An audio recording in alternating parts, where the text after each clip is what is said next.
Hi అండి, అందరికీ నమస్కారం. ఇప్పుడే అందిన వార్త. రాష్ట్రంలో టాప్ మంత్రి అరెస్ట్ అని తీవ్ర టెన్షన్లో సీఎం. ఆ వివరాలు అయితే ఈ వీడియోలో తెలుసుకుందాం. వీడియో అయితే ఎక్కడే కానీ స్కిప్ చేయకుండా ఎండ్ వరకు చూడడం ద్వారా ఇన్ఫర్మేషన్ అయితే పూర్తిగా అర్థమవుతుంది. వీడియో నచ్చినైతే ఒక లైక్ చేయండి. ఇంకా సబ్స్క్రైబ్ అన్నట్లయితే మన ఛానల్ని సబ్స్క్రైబ్ చేసుకోవడం ద్వారా నేను చేసే లేటెస్ట్ అప్డేట్ న్యూస్ అందరికంటే ముందుగా మీ వరకు అయితే రీచ్ అవుతుంది. ఆలస్యం చేయకుండా వివరాలకైతే వెళ్ళిపోదాం. తెలంగాణలో ఎంపీ ఎన్నికల రాజకీయం వేడెక్కుతోందండి. కేసీఆర్ ప్రచార సభల్లో ఈ విధంగా చూసుకున్నట్లయితే రాష్ట్రంలో కేసీఆర్ సభల్లో సీఎం రేవంత్ను అయితే టార్గెట్ చేస్తున్నారు. 15 ఎంపీ స్థానాలు గెలవాలని సీఎం రేవంత్ లక్ష్యంగా నిర్ణయించారు. బీఆర్ఎస్ నుంచి కాంగ్రెస్లోకి వలసలు పెరిగాయండి. బీజేపీ ఈసారి మెజార్టీ సీట్ల సాధించాలనైతే పట్టు సాధిస్తోంది తెలంగాణలో. సో దీంతో త్రిముఖ పోరు కొనసాగుతోంది అని చెప్పుకోవచ్చు. తాజాగా సీఎం రేవంత్ రెడ్డి లక్ష్యంగా కేసీఆర్ కీలక వ్యాఖ్యలు అయితే చేశారు. దీనికి కౌంటర్గా మంత్రి కోమటిరెడ్డి ఘాటు సమాధానమే ఇచ్చారండి.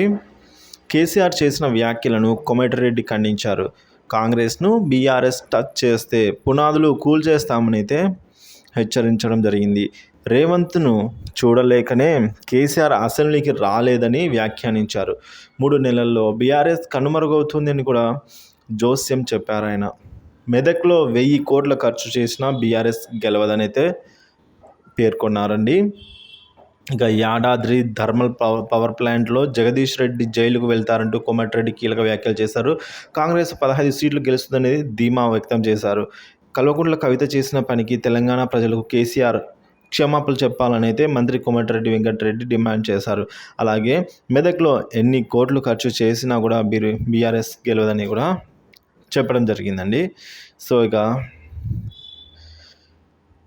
మొత్తానికైతే ఈ విధంగా త్రిముఖ అంటే 3 పార్టీల విజయం కోసం అయితే పోరాడుతూ త్రిముఖ పార్టీలు హోరాహోరీగా అయితే గెలుపే లక్ష్యంగా అయితే పోరు కొనసాగిస్తూ ఉన్నాయని చెప్పొచ్చండి. తెలంగాణలో అటు బీజేపీ అయితేనేమి, ఇటు కాంగ్రెస్ అయితేనేమి, బీఆర్ఎస్ అయితేనేమి 3 కూడా తమ పట్టు సాధించుకోవడానికైతే ఈసారి అంతిమ ప్రయత్నం చేస్తున్నాయి.